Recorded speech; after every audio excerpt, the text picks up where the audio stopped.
ભાવનગર જિલ્લાના કરચલિયાપરા વિસ્તારમાં બજરંગ અખાડા પાસે આવેલી સોડાપાન માવાની દુકાન ધરાવતા દિનેશભાઈ ગોહિલ પર અજાણ્યા શખ્સોએ તલવાર વડે હુમલો કર્યો હતો। અજાણ્યા 4 જેટલા શખ્સોએ હુમલો કરતા ઇજાગ્રસ્ત દિનેશભાઈ ગોહિલને હોસ્પિટલ ખસેડવામાં આવ્યા હતા। દિનેશભાઈએ જણાવ્યું હતું કે હુમલો કરનારને તેઓ ઓળખતા નથી અને હુમલો કેમ કર્યો તે પણ સમજાતું નથી। જો કે હુમલા બાદ તૂટી ગયેલી તલવાર પણ દુકાનમાં પડી હોવાનું દિનેશભાઈએ જણાવ્યું હતું। હુમલામાં દિનેશભાઈ ગોહિલના હાથમાં અને પીઠના ભાગે ઈજા પહોંચતા સારવાર માટે હોસ્પિટલમાં ખસેડવામાં આવ્યા હતા।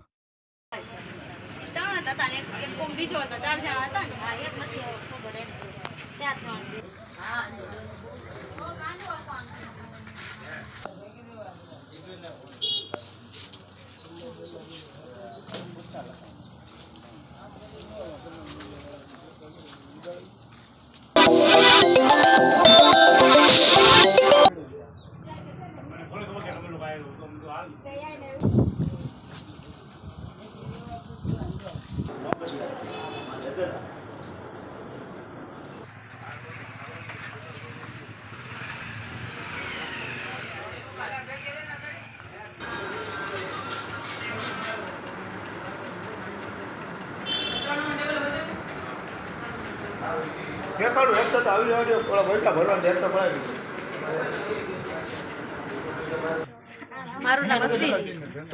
આ બજરંગ અખાડો ધનાનગર રામાપીરનું મંદિર। મારા પપ્પા દુકાને બેઠા હતા તો આ 4 શખ્સો આવીને તે છરીને ધારિયા ધોકાને એવું લઈને આવ્યા।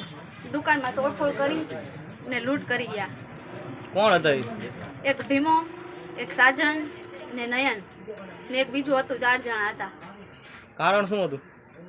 કાંઈ નહીં, બસ એ ખાલી પીલી આમ લુખાગીરી તે કરે। દિનેશ ગોહિલ। દિનેશભાઈ શું જોતું ને કઈ જગ્યાએ દુકાન આવી તમારી? 2 જણા આવ્યા, કોક મને ખબર નહોતી। હું તો પાનમાવાની દુકાને સોળાની મારી દુકાન છે, હું ધંધો કરતો હતો।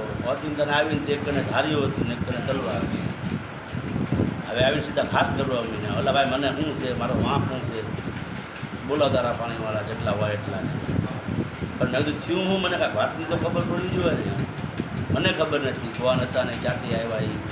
પછી નાથી કોકે કીધું કે એકનો ભીમો હતો, 2 જણા હતા, બીજો કોક એની હારે હતો।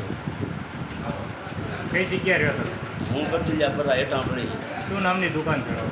હું મારે સોળા અને પાનવાની દુકાન છે। શું નામ છે દુકાન? વિધવા પાન સેન્ટર।